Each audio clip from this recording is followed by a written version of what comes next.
എല്ലാ സഹോദരങ്ങൾക്കും നമ്മുടെ യൂട്യൂബ് ചാനലിലേക്ക് സ്വാഗതം. വീഡിയോയിലേക്ക് പോകുന്നതിന് മുമ്പ് നമ്മുടെ ചാനൽ ഇതുവരെയും സബ്സ്ക്രൈബ് ചെയ്തിട്ടില്ലാത്ത ആളുകളൊക്കെ ഉണ്ടെങ്കിൽ ഒന്ന് സബ്സ്ക്രൈബ് ചെയ്ത് സപ്പോർട്ട് ചെയ്തേക്കണേ. അപ്പോൾ ഇന്നലെ ഒരു വീഡിയോ ഞാൻ കണ്ടിട്ടുണ്ടായിരുന്നു. അതായത് ഈ പറയുന്ന നടിയെ ആക്രമിച്ച കേസിൽ 5 വർഷത്തോളം ജയിലിൽ കിടന്നിട്ട് ഇപ്പോൾ കുറ്റമൊന്നും ചെയ്തിട്ടില്ല എന്ന പേരിൽ പുറത്തേക്ക് വന്ന ചെറുപ്പക്കാരനായിട്ടുള്ള ഡ്രൈവർ മാർട്ടിൻ. അപ്പോൾ ആ പുള്ളിക്കാരൻ ചില വെളിപ്പെടുത്തലുകളായിട്ടൊക്കെ വന്നിട്ടുണ്ട്. അപ്പോൾ പുള്ളി പറയുന്ന ആ ഒരു സംഭവം വെച്ച് നോക്കുകയാണെങ്കിൽ ഈ പറയുന്ന അതിജീവിതയ്ക്ക് പ്രത്യേകിച്ച് ഒന്നും സംഭവിച്ചിട്ടുണ്ടായിരുന്നില്ല. ആ ഒരു വാഹനത്തിൽ അങ്ങനെ ഒരു റേപ്പോ സംഭവമോ ഒന്നും നടന്നിട്ടുണ്ടായിരുന്നില്ല. ഈ പറയുന്ന ലാലും ഈ പറയുന്ന അതിജീവിതയും മഞ്ജു വാര്യറും അങ്ങനെ കുറച്ചധികം ആളുകൾ ചേർന്ന് പ്ലാൻ ചെയ്ത് ഉണ്ടാക്കിയ ഒരു സംഭവമായിരുന്നു അത്. കാരണമെന്ന് വെച്ചാൽ ഈ പറയുന്ന ദിലീപും കാവ്യയുമായിട്ടുള്ള ആ ഒരു ബന്ധത്തെയാണ് ഇദ്ദേഹം പറഞ്ഞു വെക്കുന്നത്. അപ്പോൾ അതുകൊണ്ടുള്ള വിരോധം തീർക്കാൻ വേണ്ടിയിട്ട് ഇവരെല്ലാവരും കൂടി ചേർന്നിട്ട് മെടഞ്ഞു കൂട്ടിയ ഒരു പ്ലാനിങ്. പിന്നീട് പറയുന്ന മറ്റൊരു കാര്യം എന്താണെന്ന് വെച്ചാൽ ഇവരിങ്ങനെ ഒരു കാര്യം പ്ലാൻ ചെയ്തതിൻ്റെ പിന്നിൽ ദിലീപ് ആ ഒരു സമയം നന്നായിട്ട് വളർന്നു വന്ന ഒരു സമയമായിരുന്നു. അപ്പോൾ പുള്ളിക്കാരൻ്റെ വളർച്ച കണ്ടിട്ട് ആ ഒരു വളർച്ചയെ അടിച്ച് തെറിപ്പിച്ച് ഇല്ലാതാക്കാനും കൂടി വേണ്ടിയിട്ടാണ് ഇത്രയും പ്ലാൻഡ് ആയിട്ടുള്ള ഒരു കാര്യം ചെയ്തതെന്ന് ഈ പുള്ളിക്കാരൻ പറഞ്ഞു വെക്കുന്നുണ്ട്. അതുപോലെ തന്നെ പുള്ളിക്കാരനെ കൊണ്ട് ഈ ഒരു കാര്യങ്ങളൊക്കെ ചെയ്യിച്ചതാണെന്നും അവിടെ പ്രത്യേകിച്ച് കാര്യങ്ങളൊന്നും നടന്നിട്ടില്ലായിരുന്നു എന്നും അത് പുറത്ത് പറയുകയാണെങ്കിൽ ഇയാൾക്ക് ജീവന് പോലും ഭീഷണി ഉണ്ടായിരുന്നു എന്നൊക്കെയാണ് ഈ പുള്ളി പറഞ്ഞു വെക്കുന്നത്. അപ്പോൾ ഇത് എത്രത്തോളം സത്യമാണ് എന്ന് ചോദിച്ചാൽ നമുക്ക് ഇതേക്കുറിച്ചിട്ട് ഒന്നും പറയാനില്ല, അറിയില്ല ഇത്. പക്ഷേ അപ്പോഴും പറയേണ്ട ഒരു കാര്യമുണ്ട്. ഈ ഒരു കേസിൻ്റെ പേരിൽ പൾസർ സുനിയെ ആയാലും മറ്റു കൂടെയുള്ള കൂട്ടാളികളെ ആയാലും ഈ പോലീസുകാർ അറസ്റ്റ് ചെയ്യുന്ന സമയത്ത് അവർ തടവിക്കൊണ്ടിരുന്നു. അവർ ദേഹം നോവിച്ച് നന്നായിട്ട് കൊടുത്തിട്ടുണ്ടായിരിക്കുമല്ലോ. അപ്പോൾ ആ കിട്ടിയ സമയത്ത് ഇത്രയും ശരീരം നോവുന്ന രീതിയിൽ കിട്ടിയ സമയത്ത് എന്തായാലും നമുക്ക് കിട്ടുന്നുള്ള കാര്യം ഉറപ്പാണ്. അപ്പോൾ അതും ഇത്രയും ക്രൂരമായിട്ടുള്ള ഒരു കേസിൽ തല്ലാതെ തടവി വിടില്ല. അപ്പോൾ അങ്ങനെ പിടിച്ചുകൊണ്ട് പോയി ചോദ്യം ചെയ്യുന്ന സമയത്തിന് ഇവർ പറഞ്ഞിട്ടുണ്ടായിരുന്നില്ലേ അതിനുള്ളിലൊന്നും നടന്നില്ല എന്നുള്ള കാര്യം? അത് പറയാതെ ഇത്രയധികം ആളുകളെ ചോദ്യം ചെയ്തിട്ടും അവരാരും അത് പറയാതിരുന്നത് എന്ത് അടിസ്ഥാനത്തിലാണെന്ന് മനസ്സിലാവുന്നില്ല. അപ്പോൾ എന്തായാലും അതിലേക്കൊക്കെ നമുക്ക് വരാം. ഈ ഒരു വീഡിയോ എന്ന് പറഞ്ഞാൽ ഒറ്റ ഭാഗമായിട്ട് ഇടാൻ പറ്റില്ല. കാരണം ഈ ചെക്കൻ പറയുന്നത് തന്നെ ഒരുപാടുണ്ട്. അപ്പോൾ അതിങ്ങനെ ഇതായിട്ട് നമുക്ക് ഇടാൻ സാധിക്കുകയില്ല. അപ്പോൾ നമ്മൾ പറയുന്നത് കൂടി ആകുമ്പോൾ ഒരുപാടാവും. അപ്പോൾ അത് എന്തായാലും നമുക്ക് കുറച്ച് കേട്ടിട്ട് വരാം. എൻ്റെ പേര് മാർട്ടിൻ എന്നാണ്. നടി ആക്രമിച്ച കേസിൽ 2ാം പ്രതിയായിട്ട് തന്നെ 5 കൊല്ലത്തോളം റിമാൻഡ് ചെയ്തിട്ടായിരുന്നു. ഇപ്പോൾ സുപ്രീം കോടതി ബെയിലിൽ എനിക്ക് കിട്ടി, ഞാൻ പുറത്തിറങ്ങിയിരുന്നു. ഈ കേസുമായി ബന്ധപ്പെട്ട യഥാർത്ഥ സത്യങ്ങൾ, നടൻ ദിലീപിനെ ചതിക്കാൻ വേണ്ടി ഉണ്ടാക്കിയ കേസിലെ യഥാർത്ഥ സത്യങ്ങൾ എനിക്കറിയാം. അതിൻ്റെ പേരിൽ മാത്രം ഇത്രയും നാളെ എന്നെ ജയിലിലിട്ടായിരുന്നത്. നടൻ ലാലും ഡയറക്ടർ ശ്രീകുമാർ മേനോനും നടി മഞ്ജു വാര്യറും രമ്യ നമ്പീശനും ഭാവനയും ചേർന്ന് ദിലീപിനെ ചതിക്കാൻ വേണ്ടി ഉണ്ടാക്കിയ ഒരു കെണിയാണ് ഈ കേസ്. വണ്ടിയിൽ നടീനെ ആക്രമിച്ചു എന്ന് പറയപ്പെടുന്നത് വെറുതെ പറയുന്നത്. തൃശ്ശൂർ നടിയുടെ വീട്ടിൽ നിന്ന് തുടങ്ങി നടൻ ലാലിൻ്റെ വീട് വരെ ഞാനാണ് വണ്ടി ഓടിച്ചായിരുന്നത്. ഇതിൻ്റെ ഇടയിൽ എറണാകുളം നടൻ ലാലിൻ്റെ വീട്ടിൽ നിന്ന് പറഞ്ഞതനുസരിച്ച് നടൻ ലാലും എക്സിക്യൂട്ടീവ് പ്രൊഡ്യൂസർ അനൂപും പൾസർ സുനി എന്ന് പറഞ്ഞ വ്യക്തിയും ലാലിൻ്റെ അളിയൻ പ്രൊഡ്യൂസറും ഉണ്ടായിരുന്നു. ഇവർ ഇത്രയും പേരെ നേതൃത്വത്തിൽ ലാലിൻ്റെ വീട്ടിൽ നിന്നാണ് എന്നെ XUV വണ്ടിയിൽ നടിയുടെ വീട്ടിൽ പോയി കൊണ്ടുവരണം. പോരാതിന് നടി എന്തെങ്കിലും സഹായം ചോദിച്ചു കഴിഞ്ഞാൽ അത് ചെയ്തു കൊടുക്കണം എന്ന് പറഞ്ഞു. പിന്നെ എക്സിക്യൂട്ടീവ് പ്രൊഡ്യൂസർ പറഞ്ഞു, നടിക്ക് നിൻ്റെ വീട്ടിൽ ചെന്ന് കഴിയുമ്പോൾ ഞങ്ങൾ പറഞ്ഞിട്ടുണ്ട് നിൻ്റെ മൊബൈൽ അവൾക്ക് ഉപയോഗിക്കാൻ കൊടുക്കണം എന്ന് പറഞ്ഞായിരുന്നു. പിന്നെ നടിയുടെ അമ്മയുടെ നമ്പർ എനിക്ക് എന്നിട്ട് പറഞ്ഞു പാലിയേക്കര ടോൾ കഴിഞ്ഞതിന് ശേഷം മാത്രം നടിയുടെ വീട്ടിലേക്ക് അമ്മേനെ വിളിച്ചിട്ട് വീട്ടിലെ വഴി വെച്ച് പോയാൽ അതെന്നും പറഞ്ഞ് ഫോൺ നമ്പർ തന്നെ എന്നെ അവിടെ നിന്ന് പറഞ്ഞു വിട്ടായിരുന്നു. ഞാൻ അവിടെ നിന്ന് ലാലിൻ്റെ വീട്ടിൽ നിന്ന് ഏകദേശം ഒരു 4:30-5 മണി ടൈമിൽ ഇറങ്ങി പാലിയേക്കര അവർ അതിൻ്റെ ഇടയ്ക്ക് ഞാൻ പോകണമെന്ന് എൻ്റെ ഇടയ്ക്ക് ഇടയ്ക്ക് എന്നെ വിളിച്ചായിരുന്നു. ഇതിനുശേഷം പാലിയേക്കര ടോൾ എത്തിയതിനു ശേഷം നടിയുടെ വീട്ടിലേക്കുള്ള വഴി എനിക്കറിയാത്ത കാരണം വിളിച്ച് ചോദിച്ച് വഴി അന്വേഷിച്ച് ഞാൻ ചെന്നു. നടിയുടെ വീടിൻ്റെ ഫ്രണ്ടിലെത്തി കഴിഞ്ഞപ്പോൾ വീണ്ടും ഗേറ്റ് തുറന്നിട്ടുണ്ടായിരുന്നു. എന്നോട് വണ്ടി ഉള്ളിൽ കയറ്റിടാൻ പറഞ്ഞു. ഭാവനയും അമ്മയും അവിടെ ഫ്രണ്ടിൽ നിൽക്കണ്ടായിരുന്നു ഫോണും പിടിച്ച്. അത് കഴിഞ്ഞ് വണ്ടി അവരെ കാർ പോർച്ചിൽ കയറ്റിടാൻ പറഞ്ഞു. ഞാൻ വണ്ടി കാർ പോർച്ചിൽ കയറ്റിട്ട് വണ്ടി ഓഫാക്കി നിന്നപ്പോഴത്തേക്കും ഭാവനയുടെ അമ്മ വീടിൻ്റെ അകത്തേക്ക് കയറിപ്പോയി. നടി വന്ന് വണ്ടിയുടെ സൈഡിൽ ഡോറിൻ്റെ അവിടെ വന്നിട്ട് ഇങ്ങനെ തട്ടിയിട്ട് വണ്ടി ഡോർ ഓപ്പൺ ചെയ്യാൻ പറഞ്ഞു. ഓപ്പൺ ചെയ്തു. മാർട്ടിൻ എന്നല്ലേ നിൻ്റെ പേര്? എക്സിക്യൂട്ടീവ് പ്രൊഡ്യൂസർ അനൂപ് വിളിച്ച് പറഞ്ഞിട്ടുണ്ടായിരുന്നു പുതിയ ഡ്രൈവറാണ് വിടുന്നുണ്ടെന്നും പറഞ്ഞ്. ഞാൻ പറഞ്ഞു അതേ ലാൽ ക്രിയേഷനിൽ നിന്ന് വന്നതെന്ന് പറഞ്ഞു. ഇത് കഴിഞ്ഞപ്പോൾ നടി വണ്ടിയിലേക്ക് കയറി എന്നിട്ട് പറഞ്ഞു വേറെ എന്തെങ്കിലും പറഞ്ഞായിരുന്നു എന്ന് ചോദിച്ചു. അപ്പോൾ ഞാൻ പറഞ്ഞു എൻ്റെ ഫോൺ മേഡത്തിന് തന്നെ അനൂപ് എക്സിക്യൂട്ടീവ് പ്രൊഡ്യൂസർ അനൂപ് പറഞ്ഞിട്ടുണ്ടായിരുന്നു എന്ന് പറഞ്ഞു. ഞാൻ അന്ന് മാർട്ടിൻ പറഞ്ഞനുസരിച്ച് ഫോണും തരാൻ പറഞ്ഞു. എൻ്റെ ഫോൺ ഞാൻ കൊടുത്തു. ഇത് കഴിഞ്ഞ് എന്നോട് പറഞ്ഞു വണ്ടി സ്റ്റാർട്ടാക്കിയിട്ട് ഗ്ലാസ് എല്ലാം കയറ്റിട്ട് മാർട്ടിൻ കുറച്ച് നേരം ഒന്ന് പുറത്തിറങ്ങി നിൽക്കാൻ പറഞ്ഞു. നടി പറഞ്ഞതനുസരിച്ച് ഞാൻ നടിയുടെ വീട്ടിൽ വെച്ച് തന്നെ വീടിൻ്റെ പുറത്തിറങ്ങി നിന്നു. അത് കഴിഞ്ഞ് ഏകദേശം ഒരു അരമണിക്കൂറോളം നടി ഉള്ളിൽ നിന്ന് ഫോണിൽ സംസാരിക്കണ്ടായി. എന്താ സംസാരിച്ചതെന്നൊന്നും എനിക്കറിയില്ല. ഇത് കഴിഞ്ഞതിന് ശേഷം എന്നോട് ഗ്ലാസ് കൊട്ടിയിട്ട് പറഞ്ഞു വണ്ടി കയറാൻ പറഞ്ഞു. ഞാൻ വണ്ടി കയറിയപ്പോൾ നടിയോട് പറഞ്ഞു വണ്ടി ഓഫ് ചെയ്ത് മാറ്റി ഞാൻ പോയി ഡ്രസ്സ് മാറിയിട്ട് വരാം, നമുക്ക് എറണാകുളത്തേക്ക് പോകാമെന്ന് ആദ്യം പറഞ്ഞത്. എറണാകുളത്തേക്ക് പോകാമെന്ന് പറഞ്ഞു. നടി എൻ്റെ ഫോണും പിടിച്ചുകൊണ്ട് തന്നെ വീടിൻ്റെ അകത്തേക്ക് കയറിപ്പോയി. ഇത് കഴിഞ്ഞ് ഏകദേശം ഒരു അരമണിക്കൂർ മേലെ എടുത്ത് വീട്ടിൽ നിന്ന് ഇറങ്ങാനായിട്ട് 2 കളർ ബാഗ് ഉണ്ടായിരുന്നു. ഒരു ബ്ലാക്ക് കളർ ബാഗും ഒരു റെഡ് കളർ ബാഗും. ഈ റെഡ് കളർ ബാഗിൽ പൈസയായിരുന്നു. കുറച്ച് പൈസ പോകുന്ന വഴിക്ക് അത്താണിയിൽ വെച്ച് എൻ്റെ സുഹൃത്തുക്കൾ വരും അവർക്ക് കൊടുക്കാനെന്ന് പറഞ്ഞു. നെടുമ്പാശ്ശേരി എയർപോർട്ടിലേക്ക് തിരിയണം സിഗ്നലിൻ്റെ അവിടെ വെച്ച്. ശരി എന്ന് പറഞ്ഞു. ആ വണ്ടിയിൽ എടുത്ത് കയറ്റി വയ്ക്കാൻ പറഞ്ഞു. അങ്ങനെ ഞാൻ കയറ്റി വെച്ചു. നടി എൻ്റെ ഒപ്പം പിറകിലെ സീറ്റിൽ വണ്ടിയിൽ കയറി. ഇത് കഴിഞ്ഞ് വണ്ടി അവിടെ നിന്ന് എടുത്തു. ഈ സമയത്തൊന്നും എൻ്റെ ഫോൺ എൻ്റെ തന്നെ ഇല്ല, നടിയുടെ കയ്യില്ല. പോരുന്ന വഴിക്ക് നടി ഒരുപാട് ഫോണിൽ സംസാരിച്ചിട്ടുണ്ട്. 3 ഫോൺ നടിയുടെ കയ്യിൽ, ഭാവനയുടെ കയ്യിൽ വേറെ ഉണ്ടായിരുന്നു. ഈ ഫോണിൽ നിന്ന് മാറി മാറി സംസാരിക്കണ്ടേ. പിന്നെ വീണ്ടും എന്നോട് പറഞ്ഞു നെടുമ്പാശ്ശേരി എയർപോർട്ടിലേക്ക് തിരിയണ സിഗ്നലിൽ അവിടെ എത്തിക്കഴിയുമ്പോൾ എന്നോട് പറയണം, എൻ്റെ സുഹൃത്തുക്കൾ അവിടെ വന്നിട്ട് അവരൊന്ന് മീറ്റ് ചെയ്യണമെന്ന് പറഞ്ഞു. നടി പറഞ്ഞതനുസരിച്ച് വരുന്നതിൻ്റെ ഇടയിൽ പിന്നെ പയ്യെ പോയാൽ മതി എന്ന് എന്നോട് പറഞ്ഞായിരുന്നു. വരുന്നതിൻ്റെ ഇടയിൽ നെടുമ്പാശ്ശേരി എയർപോർട്ട് സിഗ്നലിൽ അവിടെ വെച്ച് വണ്ടി നിർത്താൻ പറയണമെന്ന് പറഞ്ഞായിരുന്നു. ഞാൻ പറഞ്ഞു സിഗ്നലെത്തി കഴിഞ്ഞപ്പോൾ അവിടെ 2 വണ്ടിയിൽ, ഒരു ഇന്നോവയിലും ഒരു സ്വിഫ്റ്റ് ഡിസൈർ കാറിലും 2 വണ്ടി അവിടെ വന്ന് കിടക്കണ്ടായിരുന്നു ലെഫ്റ്റ് സൈഡിലായിട്ട്. വണ്ടി പാർക്ക് ലൈറ്റ് ഡോൺ ആക്കി അവിടെ നിർത്തിയായിരുന്നു. അത് കഴിഞ്ഞാൽ എൻ്റെ ഫ്രണ്ട്സാണ് അവർ ആ വണ്ടിയുടെ അവിടെ ചവിട്ടി നിർത്താൻ പറഞ്ഞു. അപ്പോഴത്തേക്കും വണ്ടി പൈസ സ്ലോ ആക്കിയായിരുന്നു. ഞാൻ ലെഫ്റ്റ് സൈഡ് ചവിട്ടി ഒതുക്കി നിർത്തി കഴിഞ്ഞപ്പോൾ ആ സ്വിഫ്റ്റ് കാറിൽ നിന്ന് 3 പേര് ഇറങ്ങി വന്നായിരുന്നു. 3 പേര് ഇറങ്ങി വന്നിട്ട് 2 പേര് വണ്ടി കയറി സൈഡിൽ. അപ്പോൾ അവൻ്റെ സൈഡിലേക്ക് നീങ്ങിയിരുന്നു. എൻ്റെ സുഹൃത്തുക്കളാണ് എന്നോട് പറഞ്ഞു. പിന്നെ നടിയാണ്, അതുകൊണ്ട് ഞാൻ വേറെ ഒന്നും ചോദിക്കാനൊന്നും നിന്നില്ല. അവർ പറയുന്നതനുസരിച്ച് കാര്യങ്ങൾ ചെയ്യണം. ഞാൻ ജോലിക്കാരനാണ്. അവർ സൈഡിലേക്ക് കയറിയിരുന്നു. എന്നോട് പറഞ്ഞു ഈ റെഡ് കളർ ബാഗ് എടുത്ത് ആ വണ്ടിയിൽ കൊണ്ടുകൊടുക്കാൻ പറഞ്ഞു, ഫ്രണ്ടിൽ കിടക്കണം സ്വിഫ്റ്റിലേക്ക്. ഞാൻ ഈ റെഡ് കളർ ബാഗ് എടുത്തുകൊണ്ട് സ്വിഫ്റ്റിൻ്റെ ഡിക്കി തുറന്നിട്ടുണ്ടായി, അതിലേക്ക് വെച്ച വഴി വണ്ടി 2 എടുത്ത് പോയി. പെടപെടയെന്ന് പറഞ്ഞ് വണ്ടി എടുത്ത് പോയി. പിന്നെ നടൻ ലാലിൻ്റെ മകൻ ജീനും എക്സിക്യൂട്ടീവ് പ്രൊഡ്യൂസർ അനൂപും ഉണ്ടായിരുന്നു. ഇവർ 2 പേരും ആ സമയത്ത് വണ്ടിയിൽ കയറിയ.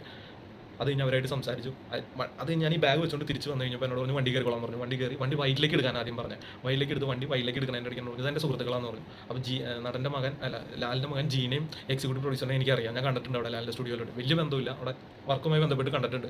ഇത് കഴിഞ്ഞ് വണ്ടി എടുത്ത് എടപ്പള്ളിക്ക് എത്തണം. എൻ്റെ ഇടയ്ക്ക് വണ്ടി ഇവർ സംസാരിച്ചു.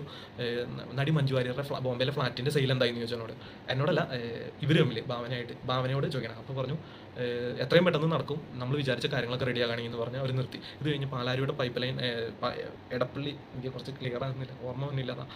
എടപ്പള്ളി വൈറ്റിലേക്ക് തിരിയാണ് അവിടെ വെച്ച് വണ്ടി വൈറ്റിലേക്ക് തിരിക്കാൻ പറഞ്ഞു. വൈറ്റിലേക്ക് തിരിച്ചു വന്നു കഴിഞ്ഞപ്പോൾ പാലാരിയുടെ പൈപ്പ് ലൈൻ്റെ അവിടെ വെച്ച് ഒരാളവിടെ ടവലും കെട്ടി നിൽക്കണ്ടായിരുന്നു. മുഖത്തൊരു ടവലും കെട്ടി വണ്ടി സൈഡാക്കാനോട് പറഞ്ഞു. അത് കഴിഞ്ഞ് എന്നോട് പറഞ്ഞു മാർട്ടിൻ ഇവിടെ ഇറങ്ങിയപ്പോൾ അവിടെ നിന്ന് വണ്ടി അവരെടുത്തോളൂ പറഞ്ഞു. ആ കയറിയ വ്യക്തിയാണ് ഇപ്പോൾ പൾസർ സുനി എന്ന് പറഞ്ഞ ഈ കേസിൽ 1-ാം പ്രതിയായിട്ടുള്ളത്. അപ്പോഴാണ് ഞാൻ അയാളെ കാണുന്നത്. നടൻ ലാലിൻ്റെ കൂടെ പേഴ്സണൽ ഡ്രൈവറായിട്ട് അയാളെ 2-3 പ്രാവശ്യം കണ്ടിട്ടുണ്ട്. അല്ലാതെ ഒരു ബന്ധം ഞാൻ അയാളും തമ്മിലില്ല. ലാൽ ക്രിയേഷനിൽ വർക്ക് ചെയ്യുന്നതാണ് ഈ പൾസർ സുനി എന്ന് പറഞ്ഞ വ്യക്തി.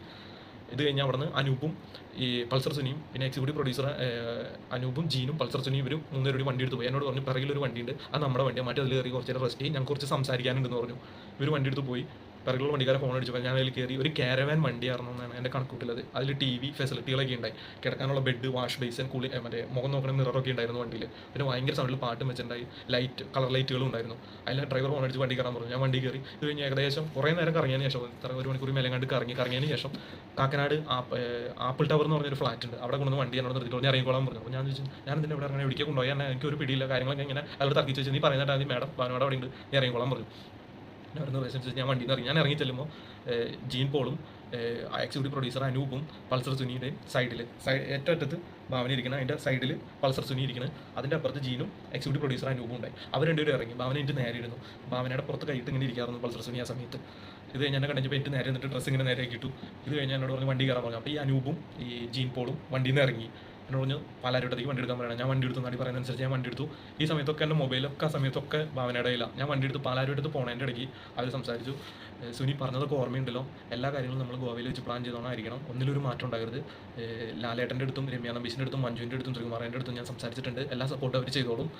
പിന്നെ പറഞ്ഞു എനിക്ക് അവനെ തകർക്കണം, അത്രമാത്രം വാശി എനിക്കിരിക്കുന്നുണ്ട്. സിനിമ ഫീൽഡിൽ നിന്ന് അവനെ ഔട്ടാക്കണം. എല്ലാം കഴിഞ്ഞ് അവസാനം കരഞ്ഞവൻ എൻ്റെ കാല് പിടിച്ച് വരും. ആ ഒരു അവസരത്തിന് വേണ്ടി ഞാൻ കാത്തിരിക്കണേ എന്നുള്ള കാര്യങ്ങളൊക്കെ ഭാവന പൾസർ സുനിയോട് പറയണം. പൾസർ സുനിയൊക്കെ മൂളി കേൾക്കുന്നുണ്ട്. ഇത് കഴിഞ്ഞിട്ട് സിനിമ ഫീൽഡിൽ നിന്ന് എനിക്ക് അവനെ ഔട്ടാക്കണം, സാമ്പത്തികമായിട്ട് തന്നെ അവനെ തകർക്കണം, എല്ലാത്തിൻ്റെ അവസാനം അവനെന്നുള്ള വാക്കാണ്. അതുകൊണ്ട് എനിക്ക് അവനെ തകർക്കണം, കരഞ്ഞ് എൻ്റെ അടുത്ത് വരും, കാല് പിടിച്ച് ആ ഒരു അവസരത്തിന് വേണ്ടി ഞാൻ കാത്തിരിക്കണേ എന്നൊക്കെ ഒരുപാട് പേര് സംസാരിച്ചു. പിന്നെ പറഞ്ഞു സുനിക്ക് വേണ്ട എല്ലാ സഹായങ്ങളും ബഷീറിക്കയും ലാലും എല്ലാവരും ചെയ്തോളും. പിന്നെ ജയിലിൽ നിന്ന് ഫോൺ ചെയ്യുമ്പോഴായാലും ലെറ്റർ എഴുതുമ്പോഴായാലും ഭീഷണിയുടെ സ്വരം ഉണ്ടായിരുന്നു, പ്രത്യേകം ശ്രദ്ധിക്കണം നാദൃശ്യനെയും ആ പുണ്യനെയും വിളിക്കുമ്പോൾ. ഇതിങ്ങനെ എടുത്ത് പറയണ്ട. ഇപ്പോഴൊന്നും എനിക്ക് കാര്യങ്ങൾ മനസ്സിലാകണ്ടായിരുന്നില്ല എന്തിനുള്ള ഇതായിരുന്നു എന്നുള്ളത്. എൻ്റെ ജീവിതത്തിൽ ഇന്നവരെ എൻ്റെ പേരിൽ ഒരു കേസ് പോലും ഉണ്ടായിട്ടില്ല. ആദ്യമായിട്ട് ഒരു കേസ് വന്നേക്കണം, പെറ്റി കേസ് പോലും ഉണ്ടായിട്ടില്ല. ഇത് കഴിഞ്ഞ് പാലാരിയുടെ പൈപ്പ് ലൈൻ എത്തി കഴിഞ്ഞപ്പോൾ ഭാവന വണ്ടി നിർത്താനോട് പറഞ്ഞു. ഞാൻ വണ്ടി നിർത്തി. സുനി ഭാവന തമ്മിൽ കെട്ടിപ്പിടിച്ചിട്ട് ചുണ്ടോട് ചുണ്ട് ചേർത്ത് കിസ് ചെയ്തിട്ട് അവർ ഇറങ്ങി. എന്നിട്ട് കൈകൊണ്ട് ഒരു ആക്ഷനൊക്കെ ഇങ്ങനെ കാണിച്ചിട്ട് സുനി ഇറങ്ങിപ്പോയി. സുനി ഇറങ്ങി പോണേക്കും എന്ന് പറഞ്ഞു, ഡോർ തുറന്നേക്കും എന്ന് പറഞ്ഞു. ഈ ഡ്രൈവർ ഒരു പ്രശ്നമാകുമല്ലോ എന്ന് പറയണം. അപ്പോൾ ഭാവന പറഞ്ഞു ഒരു പ്രശ്നമില്ല, അവൻ്റെ കാര്യം ഞാനായിട്ടെന്ന് പറഞ്ഞു. ഇത് കഴിഞ്ഞ് അവിടെ നിന്ന് പൾസർ സുനി എന്ന് പറഞ്ഞ വ്യക്തി പോവാണ്. ഇത് കേസിന് പിടിച്ച് കഴിഞ്ഞപ്പോൾ പൾസർ സുനി എന്നുള്ള വ്യക്തിയാണെന്നുള്ളത് എനിക്ക് അറിയാൻ പറ്റിയ. ഇത് കഴിഞ്ഞ് ഒരു പൾസർ സുനി ഇറങ്ങിപ്പോയതിന് ശേഷം എന്നോട് ഭാവന പറഞ്ഞു നേരെ ലാലിൻ്റെ വീട്ടിലേക്ക് വണ്ടി വിടാൻ പറയുകയാണ്. ഞാൻ ഭാവന പറഞ്ഞതനുസരിച്ച് ലാലിൻ്റെ വീട്ടിലേക്ക് വണ്ടി വിട്ടു. പോണ വഴിക്ക് നടി എന്നോട് പറഞ്ഞു മാറ്റി ഇപ്പം നടന്നതും കണ്ടതുമായ ഒരു കാര്യം നീ ആരോടും പറയാൻ നിൽക്കണ്ട, എന്നെക്കാളും വലിയ ശക്തികളാണ് അവർ, ഭരണപക്ഷത്തായാലും എല്ലാ രീതിയിലും നല്ല അധികാര കേന്ദ്രത്തിലിരിക്കുന്നവരായിരിക്കും, നല്ല ബന്ധത്തിലാണ്. നീ ലാലേൻ്റെ വീട്ടിൽ ചെന്ന് കഴിയുമ്പോൾ ലാലേട്ടൻ എന്താ പറയണേ അതനുസരിച്ച് കേട്ടാൽ മാത്രം മതി, വേറെ ഒന്നും ചെയ്യേണ്ട. പിന്നെ എന്തെങ്കിലും ഒരു ബുദ്ധിമുട്ടുണ്ടായി കഴിഞ്ഞാൽ മാറ്റി നിൻ്റെ വീട്ടുകാർക്കും നിനക്ക് ഉൾപ്പെടെ ബുദ്ധിമുട്ടുകളാണ്, നീ ഒരു കാര്യം ആരോടും പറയണ്ട. അവിടെ ചെന്ന് കഴിയുമ്പോൾ ലാലേട്ടൻ എന്താ പറയുന്നത് അതനുസരിച്ച് കേട്ടാൽ മതി. മാർട്ടിൻ്റെ ഫോൺ ഇതങ്ങോട്ട് പോയി എന്ന് വിചാരിച്ചേക്കാൻ പറഞ്ഞു, ലാലേട്ടനെ ഏൽപ്പിച്ചേക്കാൻ അങ്ങനെയും പറഞ്ഞു. അതിൻ്റെ ഇടയിൽ ഇത് കഴിഞ്ഞ് നടി ഞാൻ ലാലിൻ്റെ വീട്ടിലേക്ക് വണ്ടി ഗേറ്റിൻ്റെ അവിടെ എത്തി കഴിഞ്ഞപ്പോൾ വണ്ടി കുറച്ചുകൂടി അവിടെ കയറ്റിട്ട് പറഞ്ഞു വണ്ടി നിർത്താൻ പറഞ്ഞു. നിർത്തി പറഞ്ഞ് ഗവൺമെൻറ്റിൽ ഒരു കാര്യം ആരോടും പറയണ്ട, മറ്റേ എവിടെയായിരുന്നാലും അവരുടെ ശ്രദ്ധ ഉണ്ടാവും മാറ്റിൻ്റെ മേലെ, അതുകൊണ്ട് ഒന്നും ആരോടും പറയണ്ട. പിന്നെ ലാലേട്ടൻ എന്താ പറയുന്നത് അതനുസരിച്ച് കാര്യങ്ങൾ പറഞ്ഞാൽ മാത്രം മതി എന്ന് പറഞ്ഞു. എന്നിട്ട് വണ്ടി ഉള്ളിൽ കയറ്റിടാൻ പറഞ്ഞു. സീറ്റുകളിലേക്ക് വണ്ടി കയറ്റിട്ടു. വണ്ടി കയറ്റിയിരുന്നപ്പോൾ ലാല് ഡോറിൻ്റെ ഫ്രണ്ടിൽ നിൽക്കണ്ടായിരുന്നു. ഡോറ് ഇങ്ങനെ പുറത്തുനിന്ന് ക്ലോസ് ചെയ്തിട്ട് പുറത്ത് പകുതി തുറന്നിട്ടിട്ട് ഭാവനെ കണ്ടുപിടി ഭാവന ഓടിച്ചെന്ന് ലാലിനെ കെട്ടിപ്പിടിച്ച് അവർ അങ്ങനെ ചെറുതായിട്ട് ഹഗ്ഗൊക്കെ ചെയ്ത് ഉമ്മയൊക്കെ വെച്ചെന്ന് കൊണ്ട് അവിടെ ശ്രദ്ധിച്ചില്ല. അപ്പോൾ ഞാനാകെ ടെൻഷനിലായിരുന്നത് എന്താണെന്നൊന്നും മനസ്സിലാകണില്ല. അത് കഴിഞ്ഞ് ലാല് ഭാവനെ വീണ്ടും ഉള്ളിൽ കയറ്റിട്ട് ഡോർ ക്ലോസ് ചെയ്തിട്ട് ഇങ്ങനെ അടുത്തേക്ക് വന്നിട്ട് മാറ്റി ഇങ്ങനെ ഇറങ്ങി വരാൻ പറഞ്ഞു. ഞാൻ ഇറങ്ങി ചെന്ന വഴി പറഞ്ഞു മാറ്റിന് ഇപ്പോൾ കണ്ടതും കേട്ടതുമായ ഒരു കാര്യം ആരോടും പറയരുത്. പറഞ്ഞു കഴിഞ്ഞാൽ മാറ്റിനെ ഞാൻ കൊന്നു കളയും, ഒരു തെളിവ് പോലിലാണ് നശിപ്പിച്ച് കളയും, വീട്ടുകാരെയും ഞാൻ ഉപദ്രവിക്കും. അത് നീ മറക്കണ്ട, നീ എവിടെയായിരുന്നാലും എൻ്റെ ആൾക്കാർ നിന്നെ വാച്ച് ചെയ്യാനുണ്ടാവും, അതുകൊണ്ട് നീ ഒരു കാര്യം ആരോടും പറയണ്ട. പിന്നെ ആരെന്ത് ചോദിച്ചാലും നടൻ ദിലീപും കാവ്യമാധവനും ഒരു ഹോട്ടൽ റൂമിൽ കാണാൻ പാടില്ലാത്ത സാഹചര്യത്തിൽ നടി ഭാവന കണ്ടു. ഈ വിവരം ഭാവന ദിലീപിൻ്റെ ഭാര്യ മഞ്ജു വാര്യരെ വിളിച്ച് അറിയിച്ചു.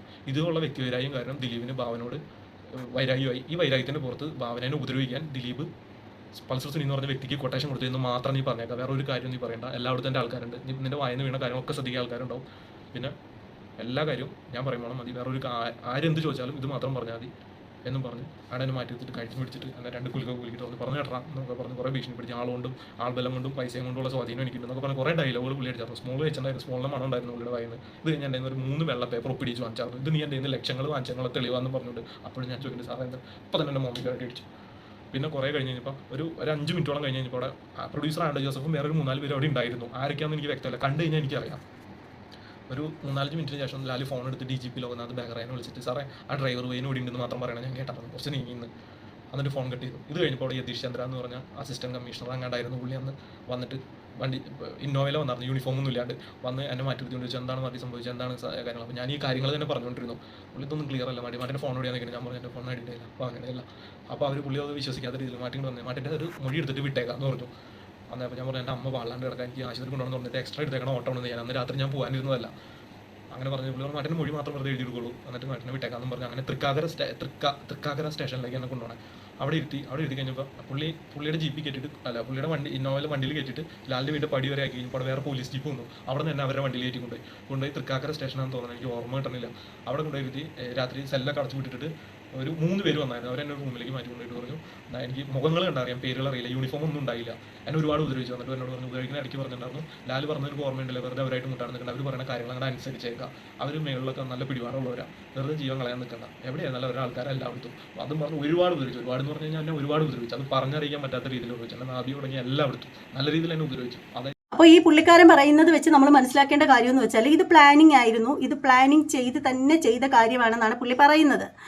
അപ്പോൾ അങ്ങനെയാണെങ്കിലും എനിക്ക് ചോദിക്കാൻ എൻ്റെ സംശയങ്ങളാണ് കേട്ടോ. എൻ്റെ സംശയം എന്താണെന്ന് വെച്ചാൽ ഇങ്ങനെ ഇത്രയും കാര്യമായിട്ടുള്ള കാര്യങ്ങൾ, അപ്പോൾ എൻ്റെ ഒരു സംശയം എന്താണെന്ന് വെച്ചാൽ ഇങ്ങനെ ഒരു സംഭവം നടക്കുന്ന സമയത്ത് ഇത്രയധികം ആളുകളെ ചോദ്യം ചെയ്തിട്ടും അവരിൽ നിന്നൊന്നും ഒന്നും പിടിച്ചെടുക്കാനായിട്ട് ഈ പോലീസുകാർക്ക് സാധിച്ചില്ല എങ്കിൽ അത് പോലീസുകാരുടെ പരാജയം തന്നെയാണെന്ന് പറയാതിരിക്കാൻ നിവർത്തിയില്ല. അല്ലെങ്കിൽ ഇത്രയധികം ആളുകൾക്ക് 2 പെട നന്നായിട്ട് കൊള്ളുന്ന സമയത്ത് അവർ പറയില്ലേ അങ്ങനെ ഒന്നും നടന്നില്ല എന്നുള്ള യഥാർത്ഥ കാര്യങ്ങൾ അവർ വിളിച്ച് പറയില്ലേ? എനിക്കറിയില്ല കേട്ടോ, എനിക്കറിയില്ല.